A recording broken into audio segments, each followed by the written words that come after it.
மௌனம் பேசியதே சீரியலை விட்டு நடிகை ஜோவிதா லிவிங்ஸ்டன் அவர்கள் திடீர்னு விலகி இருக்க செய்தி ஒட்டுமொத்த ரசிகர்கள் மத்தியிலையும் மிகப்பெரிய அதிர்ச்சியை உருவாக்கியிருக்கு. நல்லா போயிட்டு இருக்க சீரியல்ல இருந்து ஏன் இப்போ நடிகை ஜோவிதா லிவிங்ஸ்டன் அவர்கள் விலகுனாங்க, அதுக்கான காரணம் என்ன அப்படிங்கறத பத்தி முதல் முறையா இப்ப அவங்களே சில முக்கியமான விஷயங்களை சொல்லியிருக்காங்க. அதை பத்தி இப்ப இந்த வீடியோல நம்ம தெளிவா பார்க்கலாம். சோ இந்த வீடியோவை ஃபுல்லா ஸ்கிப் பண்ணாம பாருங்க. பூவே உனக்காக சீரியல்ல செகண்ட் ஹீரோயினா அறிமுகமாகி அதுல நல்லா பெர்ஃபார்ம் பண்ணனால இப்போ பல சீரியல்ல ஹீரோயினா நடிச்சிட்டு இருக்காங்க நடிகை ஜோவிதா லிவிங்ஸ்டன் அவர்கள். அதுக்கப்புறம் இப்போ ஜீ தமிழ்ல மௌனம் பேசியதே சீரியல்ல துளசி அப்படிங்கிற கேரக்டர்ல ஹீரோயினா நடிச்சிட்டு வந்துட்டு இருக்காங்க. இந்த சீரியல் ஸ்டார்ட் பண்ணி 2 மாசம் ஆன நிலையில ஜோவிதா லிவிங்ஸ்டன் அவர்கள் திடீர்னு சீரியலை விட்டு விலகிட்டாங்க. அவங்க சீரியலை விட்டு விலகி இருக்கிறது பல ரசிகர்களுக்கு தாங்க முடியாத சோகத்தை கொடுத்திருக்கு. இந்த நிலையில இதை பத்தி ஜோவிதா லிவிங்ஸ்டன் அவர்களே ரொம்பவே உருக்கமா சில முக்கியமான விஷயங்களை சொல்லியிருக்காங்க. அதுல அவங்க என்ன சொல்லியிருக்காங்கன்னா, என்னை எல்லாரும் மன்னிச்சிருங்க, சீரியல்ல விலகுனது ரொம்ப கஷ்டமா தான் இருக்கு. இந்த டெசிஷனை நானே ரொம்ப கஷ்டப்பட்டு தான் எடுத்தேன்.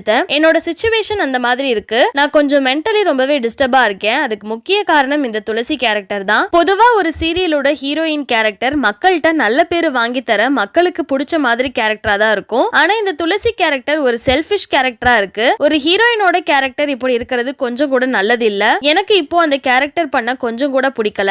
எனக்கு சாட்டிஸ்பாக்சனாவும் இல்ல. அதனாலதான் இப்படி ஒரு முடிவை ரொம்பவே கஷ்டப்பட்டு எடுத்திருக்கேன். கூடிய சீக்கிரம் துளசி கேரக்டர்ல வேற ஒருத்தவங்க நடிப்பாங்க. என்னை எல்லாரும் புரிஞ்சுக்கிட்டு என்ன மன்னிப்பீங்கன்னு நான் நம்புறேன். இவ்ளோ நாளா எனக்கு சப்போர்ட் பண்ண அத்தனை ரசிகர்களுக்கும் நான் நன்றியை சொல்லிக்கிறேன். இனிமேலும் எனக்கு சப்போர்ட் பண்ணுங்க. மேலும் அடுத்த புது ப்ராஜெக்ட்ல வந்து உங்களை கண்டிப்பா என்டர்டெயின் பண்றேன் அப்படின்னு சொல்லி முடிச்சிருக்காங்க. சோ இந்த வீடியோவை பார்த்துட்டு இருக்க நீங்க ஜோவிதா லிவிங்ஸ்டன் அவர்கள் சீரியலை விட்டு விலகினதை பத்தி நீங்க என்ன நினைக்கிறீங்க அப்படின்னும் அவங்களை எந்த அளவுக்கு மிஸ் பண்ண போறீங்க அப்படின்னும் உங்களோட கருத்துக்களை கீழே உள்ள கமெண்ட் செக்ஷன்ல மறக்காம ஷேர் பண்ணிக்கோங்க. மேலும் இது போன்ற இன்ட்ரெஸ்டிங்கான அப்டேட்ஸை தெரிஞ்சுக்க நம்மளோட சேனலை மறக்காம சப்ஸ்கிரைப் பண்ணிக்கோங்க.